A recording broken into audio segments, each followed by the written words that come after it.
had a hunch that it would be a good day to stop and check out a couple of local thrift stores since I had a car and was out and about when the stores were actually open. And I was right. It was a good day to visit these stores.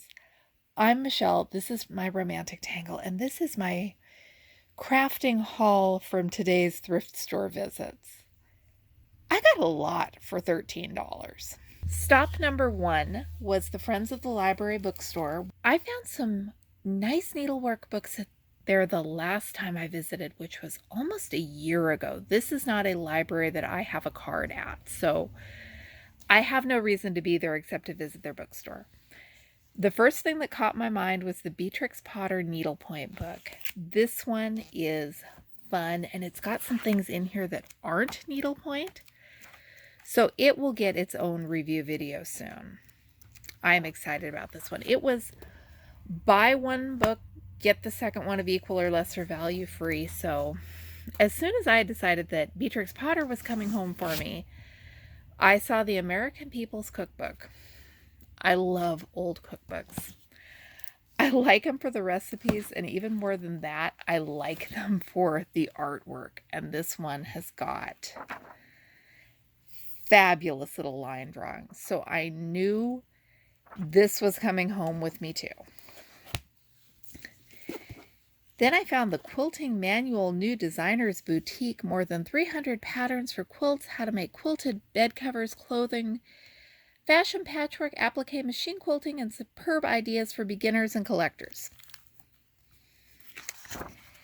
This one has an original publication date of 1966. I love old quilts a lot, and I love old patterns. They make me happy. Sometimes they make me happier than the brand new shiny quilting books, just because I guess I like the challenge. So to be my buy one get one free with that, I also got the Standard Book of Quilt Making and Collecting by Marguerite Ickes. This is a Dover reprint, and it originally came out in 1949. So I'm excited to cuddle up with these and see how they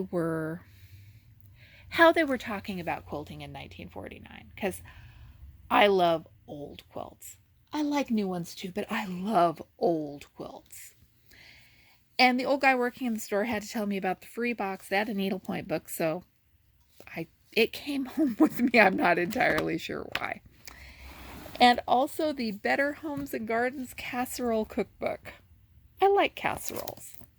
This is from 1970. My family may not appreciate this one. But old cookbooks have some nice recipes in them, and you're less likely to find recipes that call for things you've never heard of. So I'm going to go through some bookmarks and see if there is something in there we want to eat. Then it was on to St. Vinny's. I found a Gold Collection Petite kit. This was actually scattered in 3 different spots. The packaging, the floss, and the pattern were all separate, but I was able to reunite them and get this for 99 cents. And I also got this kit. This is one of those mystery kits where they don't clearly tell you what's in it. Something. I looked at the pictures and I decided of the 6, there was none that I disliked enough. I'd be sad if I paid 99 cents for it. And I figured I'd open it up and be surprised. I was surprised because not only was it the one I was hoping the most for, but there are 2 patterns. And they're tiny. Most of my old Crewel kits are larger images than this, so I'm excited about these. I'm also that needle. Oh, I guess this does separate into plies, so that makes more sense. Then on the way home, it was on to the little local thrift store that always has great deals on stuff and never has parking. It is a real indicator how much I like this store that I am willing to parallel park. First thing I found was this stamped piece. And I don't know, it told me it needed to come home with me. If I can find the price tag seems to have left it, but okay, now I'm confused. It had a price tag on it when we started this process, and I think it was like 30 cents. It is the number 510 pillow, also made in scarves, buffet set, center, and 4-piece luncheon set to match. Copyright 1927. I think I'm going to do something with the printed unstitched fabric. I don't know yet what that is. I need to make sure first that these little X's aren't going to wash out if it ever gets stamped, but I'm happy to have it. Then I went back to the books, and oh boy, somebody donated a lot. Pink tags were half off. So this is Joy to the World. It has a lot of applique Christmas quilting. It was 25 cents after the half off. Barbara G. Walker's Treasury of Knitting Patterns. This is a stitch directory. It was 20 cents. Miniature scrapbook, small treasures to make in a day. I don't even know for sure what that is, but for 17 cents, I was willing to bring it home and find out. And the thing I have to keep reminding myself is I don't have to keep these books. I can read them and donate them back. Threads of Time has some gorgeous applique quilts in here. This one was a splurge at a whole 50 cents. Liberated string quilts, which I think I checked out from the library about 1,000,000 times for 50 cents. I love string quilts. I haven't made very many of them, but I love the idea of them.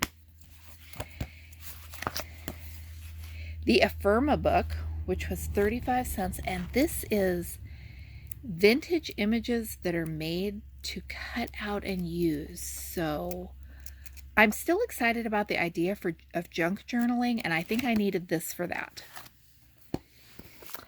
I was wanting my copy of Mason Dixon Knitting because I want to knit a pattern for it, and for 17 cents, half of 35 is 17. Is it wrong to buy a second copy of the book so that you have the pattern in hand instead of looking for the one that you already own that you paid 20-some bucks for? I figure I'll knit the thing I wanted to knit and donate it back, and that 17 cents was probably worth my time. And I never did look at the Elegant Knitter to see what was in it. That was one of the first ones I picked up, but for $1, I am not too worried about it. Now, I'm curious if these are the things she wanted to make or the things she did make. I'm afraid that someone purged their collection, whether that is because they were done with the things or if they passed away, I don't know. I also found hot iron transfer vintage houses. I have never, as many Aunt Martha's as I've got in my collection, I've never seen this one. I'm thinking those liquid embroidery tubes, maybe. And for 50 cents, a piece of 22-count Hardanger. My favorite find of the day, though, has got to be this plastic canvas dollhouse book. I love dollhouses no matter what format they're in, and this reminds me of the metal dollhouses with the printed interiors. It's got the patterns for the house, the furniture, the people. The people look a little Minecrafty maybe for my taste, but I love the house and the walls. Our kitchen when I was growing up was just that bright shade of yellow. We had the striped wallpaper. If I add some orange to those stripes, I will have my childhood kitchen. I am going to learn to do plastic canvas just so I can do things like this. And 10 cents at half off, it was a nickel. That is my favorite find. Probably followed next by the Pearl kit and then the Mentions Gold kit. I had a lot of fun. There's a lot here to snuggle up and read through. And I'm excited about it. It was definitely a good day to check out the thrift stores. Anything here catch your eye and would have followed you home? If it did, let me know in the comments section below. Thanks for watching. I'm Michelle, and this is my romantic tangle.